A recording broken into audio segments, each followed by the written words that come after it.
hello student যিসকল ছাত্ৰ ছাত্ৰী এবাৰ মেট্ৰিক পৰীক্ষা দিবা তেওঁলোকে নিশ্চয় জানা যে তোমালোকৰ পৰীক্ষালে বাকি আছে আৰু মাত্ৰ কেইদিনমানহে তো তোমালোকৰ পৰীক্ষা আহি পালে কিন্তু বহুতো ষ্টুডেন্টে এতিয়াও নাজানে যে মেট্ৰিক পৰীক্ষাত কিমান নম্বৰ পালে কি ডিভিজনত উত্তীৰ্ণ হ'ব ষ্টুডেন্ট সকলে তো বহুতো ষ্টুডেন্টে আমাক এনেদৰে প্ৰশ্ন কৰি আছিল যে স্যাৰ আমি মেট্ৰিক পৰীক্ষাত কিমান মাৰ্কস পালে ডিস্টিংশন পাম বা বহুতে আমাক খুদি আছিলা যে আমি কিমান নম্বৰ পালে আমি ষ্টাৰ পাম মেট্ৰিক পৰীক্ষাত তো বহুতে কিন্তু এই প্ৰশ্নবোৰ আমাক কৰি আছিলে লগতে বহুতে খুদি আছিলা যে এটা সাবজেক্টত পাস কৰিবৰ বাবে আমি কিমান নম্বৰ পাব লাগিব কিমান নম্বৰ পালে আমি সাবজেক্টত পাস কৰিব পাৰিম লগতে লেটাৰ মাৰ্কস পাবৰ বাবে আমি কিমান নম্বৰ পাব লাগিব বা কিমান পালে আমি মেট্ৰিকত ফাৰ্ষ্ট ডিভিজন পাম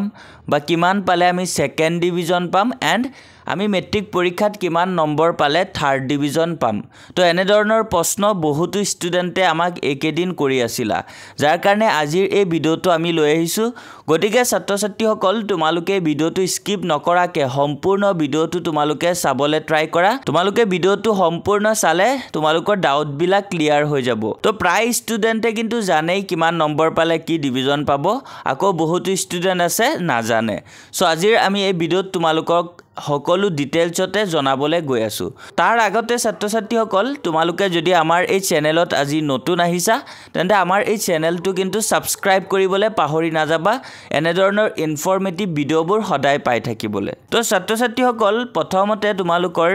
English science maths and social science তো এই চাৰিটা সাবজেক্টত তোমালোকে পাস কৰিবৰ বাবে 30 মাৰ্কস পাব লাগিব 30 নম্বৰ তোমালোকে পাব লাগিব এই চাৰিটা সাবজেক্টত পাস কৰিবৰ বাবে প্ৰতিটো সাবজেক্টতে কিন্তু তোমালোকে 30 কে পাব লাগিব তেতিয়াহে তোমালোকে পাস বুলি কনসিডাৰ হ'ব এই চাৰিটা সাবজেক্টত ইয়াতে তোমালোকৰ দুটা ভাগ আছে এটা প্ৰ্যাকটিক্যাল মাৰ্কস আছে আকৌ তোমালোকৰ থিওৰি মাৰ্কস আছে তো তোমালোকৰ প্ৰ্যাকটিক্যাল থাকে 10 আৰু থিওৰি থাকে 90 তো প্ৰ্যাকটিক্যালে তোমালোকে 10 ৰ ভিতৰত 3 পাবই লাগিব মাষ্ট বি পাস কৰিবৰ কাৰণে আৰু প্ৰ্যাকটিক্যাল মাৰ্কসৰ কাৰণে তোমালোকে টেনচন ল'ব নালাগে প্ৰ্যাকটিক্যাল মাৰ্কস প্ৰায় স্কুলতে ফুল কে দি দিয়ে 8 9 10 কে বহুত স্কুলত দি দিয়ে তো প্ৰ্যাকটিক্যাল মাৰ্কস তোমালোকক স্কুলৰ পৰা দি দিব আৰু তোমালোকে 90 মাৰ্কসৰ যিন্তু থিওৰি এক্সাম হ'ব হেম 90 মাৰ্কসৰ থিওৰি এক্সামত কিন্তু তোমালোকে 27 মাষ্ট বি পাবই লাগিব তেতিয়াহে তোমালোকে পাস কৰিব পাৰিবা আৰু বৰ্তমান নিউ প্যাটাৰ্ন কৰিছে ইয়াতে তোমালোকৰ এমসিকিউ আৰু থিওৰি দুটা এক্সট্ৰা কে কিন্তু বনাই দিছে তো দুইটাতে এক্সট্ৰা কে তোমালোকে 13 বা 14 তেনেকে তোমালোকে পাই পাস কৰিব লাগিব টোটাল 27 বা 28 তোমালোকে মাষ্ট বি পাব লাগিব তেতিয়াহে তোমালোকে থিওৰিত পাস কৰিবা লগতে প্ৰ্যাকটিক্যাল মাৰ্কস লৈ টোটাল তোমালোকে 100 ৰ ভিতৰত 30 নম্বৰ পাব লাগিব পাস কৰিবৰ বাবে এই চাৰিটা সাবজেক্টৰ ক্ষেত্ৰত তাৰ পিছত তোমালোকৰ এমআইএল এণ্ড ইলেক্টিভ তো এমআইএল এণ্ড ইলেক্টিভ সাবজেক্টত তোমালোকে কিন্তু 30 পাবই লাগিব মাষ্ট বি পাস কৰিবৰ বাবে তো এমআইএল ধৰিলোৱা তোমালোকৰ বহুতৰে আসামিজ এমআইএল সাবজেক্ট থাকে তো আসামিজত কিন্তু কোনো ধৰণৰ প্ৰ্যাকটিক্যাল মাৰ্কস নাথাকে তো ইয়াতে তোমালোকৰ 100 নম্বৰৰ পৰীক্ষা হ'ব 100 ৰ ভিতৰত তোমালোকে 30 পাবই লাগিব পাস কৰিবৰ কাৰণে লগতে বহুতো ইলেক্টিভ সাবজেক্টটো কিন্তু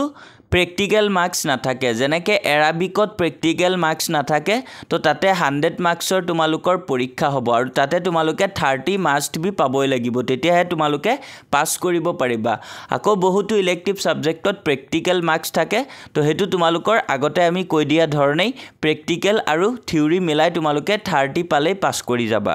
তো ছাত্ৰ ছাত্ৰীসকল এটো তোমালোকৰ প্ৰসেস আছিল সাবজেক্টখিনিত কিমান নম্বৰ পালে তোমালোকে পাস কৰিব পাৰিবা তো এতিয়া তোমালোকে কিমান নম্বৰ পালে কি ডিভিজন পাবা বা লেটাৰ মাৰ্কস কিমান নম্বৰত আহে তো ছাত্ৰ ছাত্ৰীসকল প্ৰথমতে আছে ডিস্টিংশন তো তোমালোকে ডিস্টিংশন পাবৰ কাৰণে কিমান নম্বৰ পাব লাগিব তো তোমালোকৰ টোটাল 600 মাৰ্কৰ পৰীক্ষা হয় তো 600 মাৰ্কৰ পৰীক্ষাত তোমালোকে 510 ৰ পৰা কিন্তু তোমালোকৰ ডিস্টিংশন ষ্টাৰ্ট হয় তো তোমালোকে যদি ডিস্টিংশন পাব খোজা তেতিয়া তোমালোকে 510 পাব লাগিব 600 ৰ ভিতৰত তো 510 ৰ পৰা তোমালোকৰ আৰম্ভ হ'ব ওপৰত তোমালোকে জিমান পাব পাৰা তো ইয়াতে তোমালোকক 510 পৰা ডিস্ট্ৰিবিউশন স্টাৰ্ট হ'ব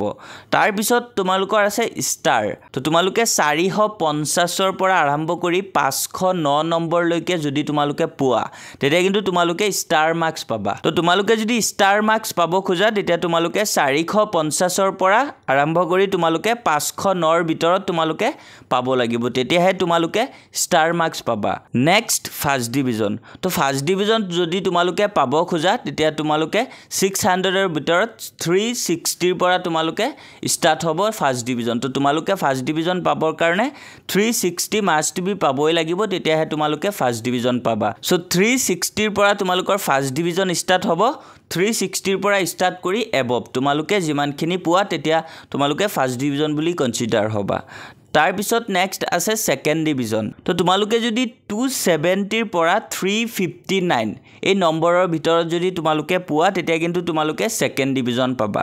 তো সেকেন্ড ডিভিজন স্টাৰ্ট হয় 270 ৰ পৰা আৰম্ভ কৰি 359 লৈকে সেকেন্ড ডিভিজন থাকে তাৰ পিছত আছে তোমালোকৰ থাৰ্ড ডিভিজন তো থাৰ্ড ডিভিজন স্টাৰ্ট হয় 180 টু 269 তো 180 ৰ পৰা তোমালোকৰ থাৰ্ড ডিভিজন স্টাৰ্ট হ'ব 269 লৈকে তোমালোকৰ থাৰ্ড ডিভিজনৰ মাৰ্কস তাৰ পিছত তোমালোকে যদি 179 ও পোৱা তেতিয়া কিন্তু তোমালোকে ফেল বুলি কনসিডাৰ হৈ যাবা তো 180 তোমালোকৰ থাৰ্ড ডিভিজনৰ কাৰণে মাষ্ট বি পাবই লাগিব তেতিয়াহে তোমালোকে থাৰ্ড ডিভিজন পাবা তো ছাত্ৰ-ছাত্ৰীসকল আৰু এটা লাষ্ট কোৱেশ্চন আছিল যে কিমান নম্বৰ পালে লেটাৰ পায় তো লেটাৰ পাবৰ বাবে তোমালোকে 80 মাষ্ট বি পাব লাগিব 79 পালেও কিন্তু লেটাৰ নহয় তো তোমালোকে লেটাৰ মাৰ্কস স্টাৰ্ট হয় 80 ৰ পৰা তোমালোকৰ 100 ৰ পৰা 100 ৰ ভিতৰত তোমালোকৰ লেটাৰ মাৰ্কস থাকে তো তোমালোকে যদি কোনোবাই লেটাৰ পাব খোজা তেতিয়া কিন্তু তোমালোকে 80 মাষ্ট বি পাবই লাগিব 79 পালেও কিন্তু তোমালোকে লেটাৰ নহব তো ছাত্ৰ-ছাত্ৰীসকল এখিনি আছিল তোমালোকে কৰা প্ৰশ্নখিনি তো ইয়াতে ধুনিয়াকে নিশ্চয় তোমালোকে বুজি পাইছা আৰু এই ৰিগাৰ্ডিং যদি তোমালোকৰ কিবা ডাউট থাকে কমেন্টছত তোমালোকে সুধিব পাৰা আৰু যদি ভিডিওটো তোমালোকৰ ভাল লাগে ভিডিওত এটা লাইক নিশ্চয় কৰি দিবা আৰু তোমালোকৰ পৰীক্ষা যেহেতু প্ৰায় আহি পালে তো এতিয়া তোমালোকে ভালকে পঢ়া একেদিন যদি ভালকে পঢ়া তেতিয়া কিন্তু তোমালোকে ভাল মাৰ্কস পাব পাৰিবা আৰু তেতিয়া ভাল ডিভিজন পাব পাৰিবা আৰু যদি তোমালোকৰ কিবা প্ৰবলেম হয় কিবা ডাউট থাকে আমাক কমেন্টছত তোমালোকে সুধিবা আমি যিমান পাৰো তোমালোকক হেল্প কৰিবলৈ ট্ৰাই কৰিম আৰু ছাত্ৰ-ছাত্ৰীসকল তোমালোকে আমাৰ এই চেনেলত যদি আজি নতুন আহিছা তেনে এনেধৰণৰ ইনফৰমেটিভ ভিডিও যাতে সদায় তোমালোকে পাই থাক তাৰ কাৰণে কিন্তু আমাৰ চেনেলটো সাবস্ক্ৰাইব কৰিবলৈ পাহৰি নাযাবা লগতে এই ভিডিওটো তোমাৰ বন্ধু বান্ধৱৰ সৈতেও শেয়াৰ কৰি দিবা তো আজিৰ ভিডিওটো এখিনি আছিল থ্যাংক ইউ ফৰ ওয়াচিং